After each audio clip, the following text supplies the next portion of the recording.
Let's have a quick look on standalone system maintenance.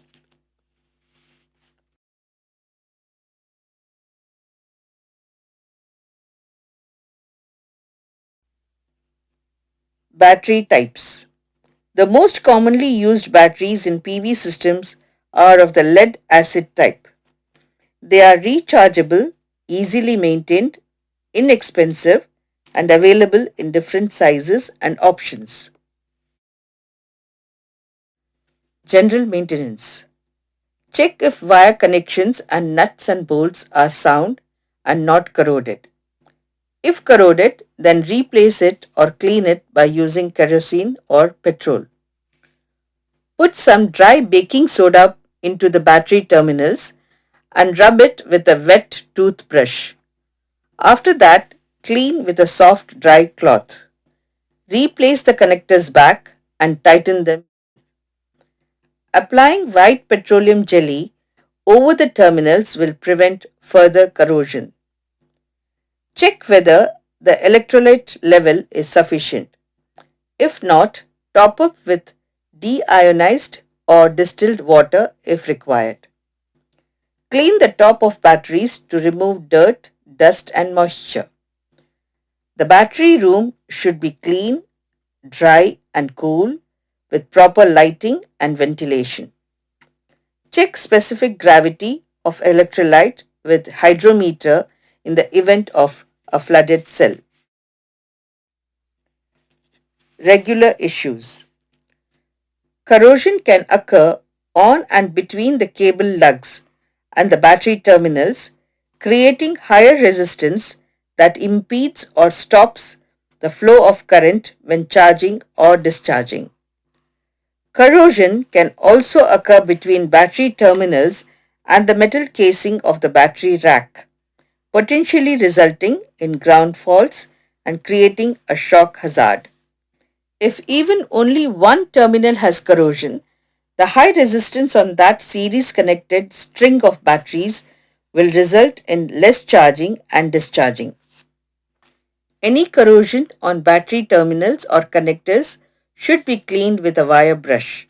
A weak solution of baking soda and water may be used to wipe down the terminals and top surfaces of open vent lead acid batteries as needed.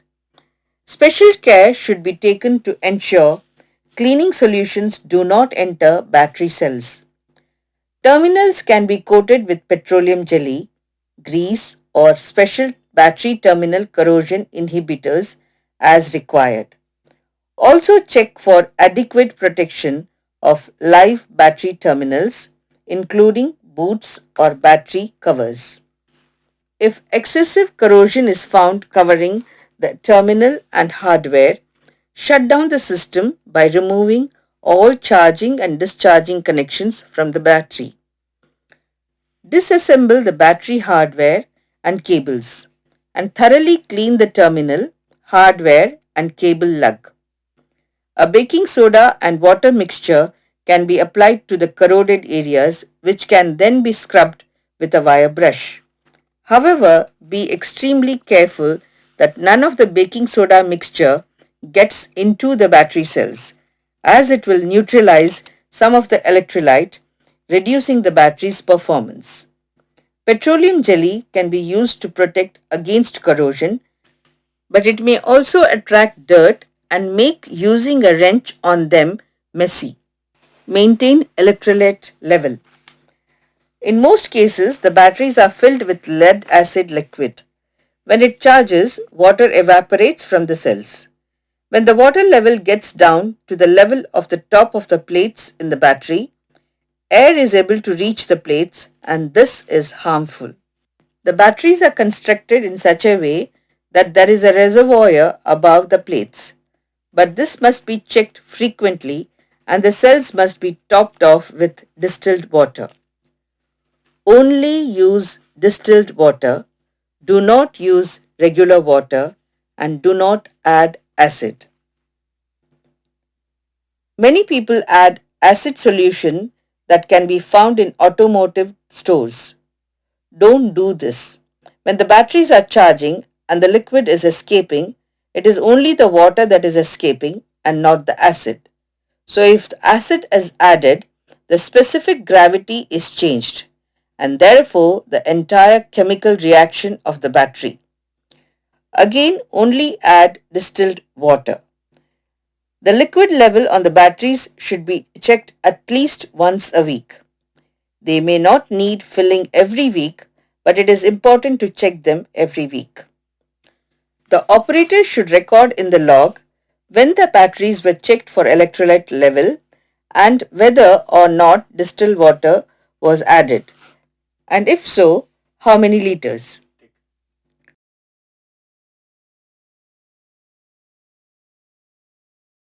Equalizing the battery. Equalization is a process where the batteries are given an extra high voltage charge for a couple of hours. This is generally done once a month. During normal use, chemicals build up on the plates and this high charge boils the batteries, knocking the chemicals down to the bottom of the battery. Because of this boiling effect, more liquid will be lost during the equalization. The batteries should be assured to have sufficient electrolyte before the equalization charge, and then they will need to be topped off following the equalization cycle with distilled water only. Frequent checking of specific gravity and voltage. Battery state of charge can be related to both specific gravity and voltage. Either one or two types of hydrometers can be used to measure the specific gravity of battery electrolyte. The specific gravity of the electrolyte in open vent batteries should be checked as part of a regular maintenance schedule and more often if problems are suspected.